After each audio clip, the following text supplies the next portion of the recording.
Alright, on the previous episode, we showed you this work that we did initially for the head, and we managed to get it to look like a Type R-ish. And now I'll show you the current status before we delve into the bottom end. So this is how it looks now. You can see that we didn't totally hog out the ports. You can still see the casting marks. And we're actually just halfway through finished with the head. We still have to continuously shape it and then get to the finishing texture. And then we go to the exhaust. And a little bit of hint right now.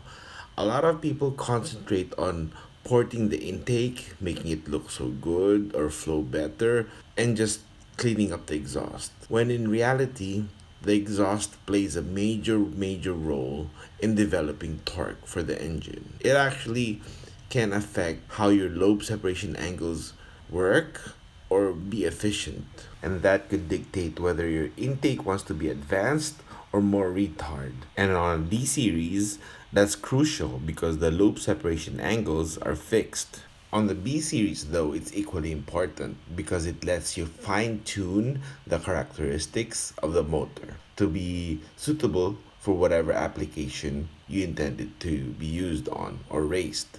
Perhaps we can do a cam degreeing video, how to do it, what you get out of it, and how it lets you improve the engine even more afterwards. But now, let's go back to the bottom end. And now to the controversial yet debatable topic, oil pumps. We're gonna show you here removing the oil pump cover, just to show you the insides and the potential wear that it may have. On all our builds, we open up the oil pump just to inspect to make sure everything is in good shape. And funny enough, it's always a hit or miss. Just because the engine is fresh or the engine looks fresh, it doesn't always mean the oil pump is not well worn out, you know. And thanks to my passion for Volkswagen, what's up, Gary, Glenn, Jim? It gave me a better in-depth knowledge on oil pumps. Like, it doesn't really matter if the gear is bigger in diameter. If the lateral clearances are too wide, there's less pressure. As you can see on the cover now, it's not really that worn out, but it may still need a little bit of prepping. And we usually do that on all our builds. We blueprint the oil pump and prep it for the performance and application that we need. And of course, it lets us run decent oil weight and not just heavy grease like 20W50 or 20W60. Those are for trucks. We actually, for street motors, we prefer 5W30 so that it doesn't really rob that much power. And here's one of the areas where people actually like to port them. And my thing with that is that as you port it, you increase volume. And just like in cylinder heads, the more we port it, it creates more volume, but kills airspeed. So technically, you may gain volume, but you may not really gain oil pressure because the clearances are too much. It's just like running bigger oil clearances in the bearings. It doesn't really increase oil pressure, right? It actually kills it. Now enough talking, let's get back to the block and assemble the crank. I want to show you guys something. Now here are the main caps with the bearings just ready to go, and the block with the main bearings, obviously with the new thrust washer because it's really cheap. So here's the block now, and our famous mixed oil. We lube the bearings just before we drop in the crank so it doesn't really scratch or mar the new bearings. Alright, so be careful with the crank, don't hit anything. Drop it in slowly and accurately. Alright, there. Okay, now it's up to the thrust washers. We usually put it, after the crank because most of the time it just falls off if the crank isn't in place yet. So just make sure there's enough space for it. Okay, there. Alright. Oh, oh, I thought it fell. It's still there. And now with the other side thrust washer to get it in place. So it should be ready and good. Always go with the new thrust washer as it also affects oil pressure. So if you want a reliable engine, new main bearings, new rod bearings, and new thrust washers is a must. On to lubing the main journals just before we put the main cap on. It can never be too much. I mean, the more lubrication, the safer the bearings on the initial startup. And onto the main caps. Slowly. Don't hit any journals. Alright, snug. Hey, here's the main studs. Or main bolts, sorry. Being soaked in oil with clean threads. Now we just hand tighten them so that they're, ready for the first step.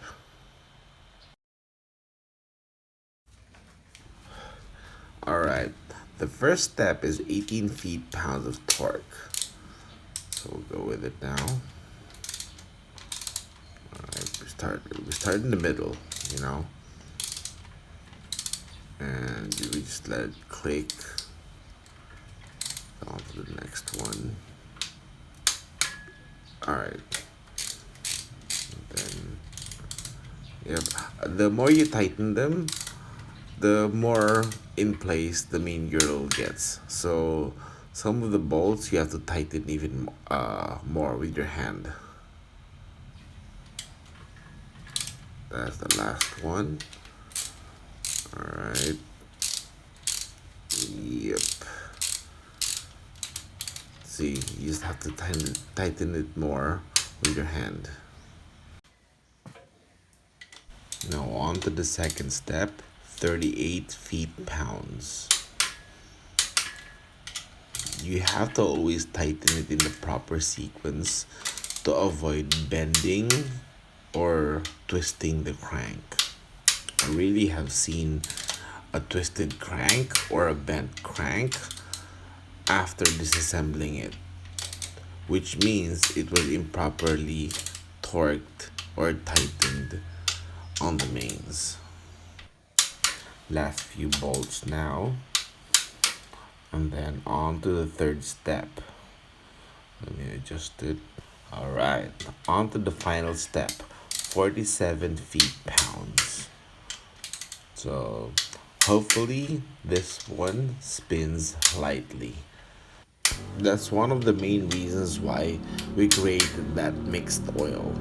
It's to be able to let us know it's spinning lightly, because when you use an assembly lube, sure, it protects the bearings from initial startup or from storage, but it actually spins quite heavy or tight, because the assembly lube is really, really thick.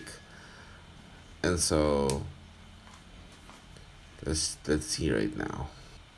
Oh yeah, it spins so light or so smooth. Like when you turn it, it keeps going, So that's when you know your clearances are good and the crank is absolutely straight. Now we show you how it is with an assembly lube. Now it's time to disassemble again. Okay, now here we are loosening the mains.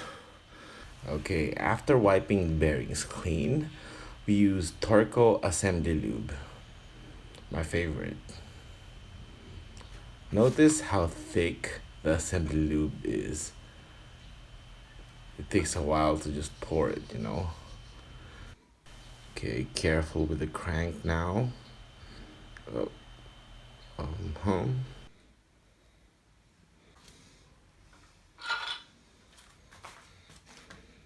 Notice the assembly lube.